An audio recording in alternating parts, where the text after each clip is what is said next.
এই প্রতিমা ভেঙে দিয়ে দুর্গা পূজা করবো। এই দুর্গা পূজার মূল ভিত্তি কি?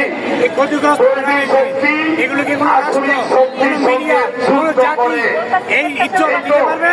দৈবিক শক্তি আসরিক শক্তির সঙ্গে যুদ্ধ করে পরাজিত কে হয়? পশ্চিম বিরোধী যে আন্দোলন হয়েছে আসরিক শক্তি সারা বিশ্বের ভিতরে পরাজিত কে হয়? সৃষ্টি করেছে। আসরিক শক্তি পশ্চিম বিরোধী আন্দোলনে সকল পরাজিত কে হয়েছিল? ধর্ম নির্বিশেষে সকল মানুষ ছিল।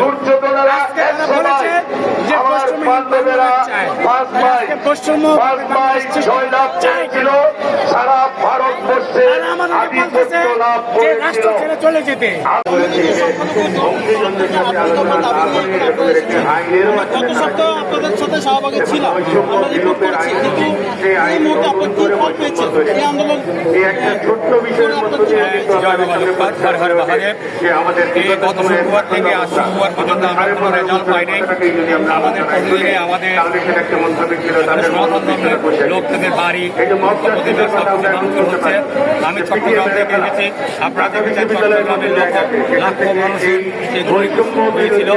আমরা আজকে এখানে বাংলা কেন্দ্রীয় শহীদ মিনারে এসে সনাতনী ভাইয়ের যে ঐক্য দেখতেছি, এটা আমি বাসায় প্রকাশ করতে পারতেছি না। আমি বর্তমান সরকার অর্থাৎ এই সরকারের প্রধান, তিনি চট্টগ্রামের লোক, সেই ডক্টর ইউনূস সাহেবের প্রতি অনুরোধ জানাচ্ছি আমাদের 8 দফা দাবিগুলো মেনে নিয়ে আমাদেরকে সুন্দর করে এই দেশে বাস করার সুযোগ দেন। এই দেশ আমার, এই দেশ আপনার, এই দেশ আমাদের সবার।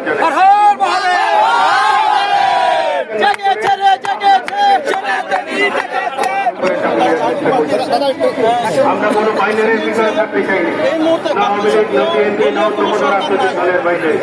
আমরা সাধারণ মানুষ, সাধারণ মানুষ সবার মধ্যে ক্ষমতা চাই। আমার কৃষক যাতে ন্যায্য মূল্যে ছাড়তে পারে, আমার শ্রমিকের যাতে ন্যায্য বেতনটা হয়, তাকে যেন মজুরির জন্য তাকে জানাতে গেলে আমরা যে সরকারে আসুক সবাই আমাদেরকে আশা দিয়ে যায়, বাস্তবায়ন কেউ করে না। আমরা সেজন্য বর্তমান সরকারের কাছে আমাদের প্রাণের দাবি, যে 8 দাবি আমাদের কেন্দ্রীয় নেতারা ইতিমধ্যে আপনাদের মাধ্যমে 8 দফা দাবি বলেছেন। আমি যারা আপনার সাংবাদিক ভাইদের বলছি, আপনারা আমাদের ভিডিও নেন, আমাদের ছবিগুলো বাস্তবে কেউ এগুলো প্রচার করেন না। আমাদের চট্টগ্রামের চিন্ময় প্রভু বলেছেন হলুদ মিডিয়া আপনারা এগুলো সব প্রচার করেন, আমাদের সনাতন ভাইদের সাথে থাকেন। ধন্যবাদ আপনাকে, আপনি এত সুন্দরভাবে আমাদের সাক্ষাৎ করতে দিচ্ছেন। আমি অনুরোধ করবো এগুলো প্রচার হোক, বিশ্ববাসী সবাই জানো। হর হর মহাদেব।